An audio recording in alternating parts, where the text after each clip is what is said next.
नमस्कार, श्रेष्ठ यूपी देख रहे हैं आप। मैं हूं आपके साथ हर्ष भारद्वाज।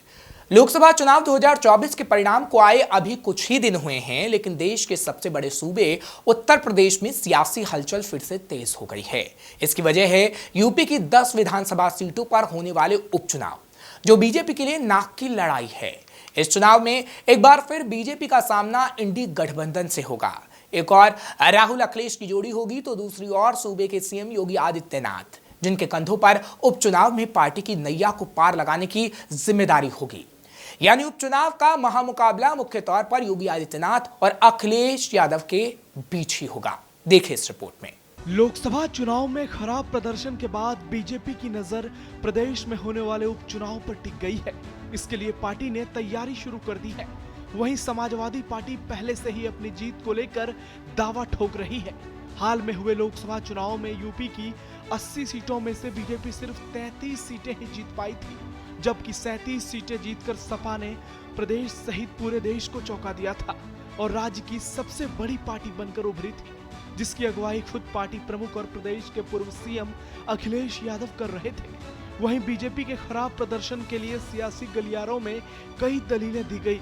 इनमें से एक दलील थी राज्य में लोकसभा चुनाव के दौरान सीएम योगी की बातों को पार्टी के शीर्ष नेताओं द्वारा गंभीरता से न लेना, जिसका परिणाम चुनाव नतीजों में देखने को मिला। लेकिन खबर है कि प्रदेश में होने वाले उपचुनाव में पार्टी को जिताने की बागडोर सीएम योगी आदित्यनाथ को मिली है। 2024 के लोकसभा चुनाव को छोड़ दिया जाए तो बीते कुछ सालों में जब भी बीजेपी और सपा की टक्कर हुई, उसमें बाजी बीजेपी ने मारी, जिसकी अगुवाई सीएम योगी आदित्यनाथ कर रहे थे। ऐसे में जब सीएम योगी उपचुनाव में जीत और अखिलेश को मात देने की रणनीति बनाएंगे तो मुकाबला शानदार होगा, क्योंकि दूसरी ओर अखिलेश यादव के हौसले बुलंद हैं। उनको राहुल गांधी का भी साथ मिला है। यानी उपचुनाव के सियासी पिच पर जब योगी अखिलेश की टक्कर होगी तो 10 सीटों का समीकरण कैसा होगा, ये देखना हर किसी के लिए दिलचस्प होगा। बीजेपी के पास पीएम मोदी का चेहरा और काम तो होगा, लेकिन सीएम योगी की सुशासन वाली छवि भी पार्टी के लिए बड़ा मुद्दा होगा।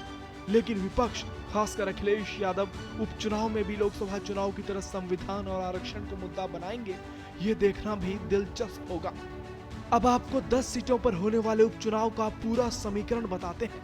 दरअसल लोकसभा चुनाव में सपा प्रमुख अखिलेश यादव के अलावा 8 विधायकों ने जीत दर्ज की थी। 9 विधायकों के सांसद बनने के बाद यूपी की 9 विधानसभा सीटें खाली हो गई। वहीं 10वीं सीट सपा विधायक इरफान सोलंकी की है, जिन्हें एक आपराधिक मामले में कोर्ट ने 7 साल की सजा सुनाई है। यानी कुल 10 सीटों पर उपचुनाव होने हैं। हालांकि चुनाव आयोग ने अभी तक इसे लेकर कोई ऐलान नहीं किया है, लेकिन कहा जा रहा है कि जल्द ही उपचुनाव कराए जाएंगे, जिसका ऐलान चुनाव आयोग कर सकता है। यूपी विधानसभा के विशेष सचिव ब्रजभूषण दुबे के मुताबिक राज्य में खाली पड़ी 10 विधानसभा सीटों की लिस्ट चुनाव आयोग को भेज दी गई है, जिसे लेकर आने वाले दिनों में फैसला हो सकता है। 2022 के यूपी विधानसभा चुनाव की बात करें तो इन 10 सीटों में से 5 सीटें समाजवादी पार्टी ने, 3 सीटें बीजेपी और एक सीट आरएलडी और निषाद पार्टी ने जीती थी। यानी मौजूदा गठबंधन के हिसाब से देखें तो एनडीए और इंडी गठबंधन का स्ट्राइक रेट 50-50 का है। सपा प्रवक्ता राजेंद्र चौधरी के अनुसार इंडिया ब्लॉक ने सभी रिक्त सीटों पर उपचुनाव लड़ने की तैयारी शुरू कर दी है। दोनों ही पार्टी एक साथ गठबंधन में चुनाव लड़ेंगी। दिल्ली में संसद सत्र खत्म होने के बाद सपा प्रमुख अखिलेश यादव 10 सीटों पर उपचुनाव में जीत हासिल करने के लिए नई कमेटी का गठन करेंगे। बात 2022 विधानसभा चुनाव के परिणाम की करें तो 2022 के विधानसभा चुनाव में बीजेपी को प्रचंड बहुमत मिला था। पार्टी ने राज्य की कुल 403 में से 249 सीटें जीतकर सरकार रिपीट करने का इतिहास बनाया था। इस चुनाव में सपा को 103, अपना दल को 13, आरएलडी को 8 और निषाद पार्टी को 5 सीटों पर जीत मिली थी।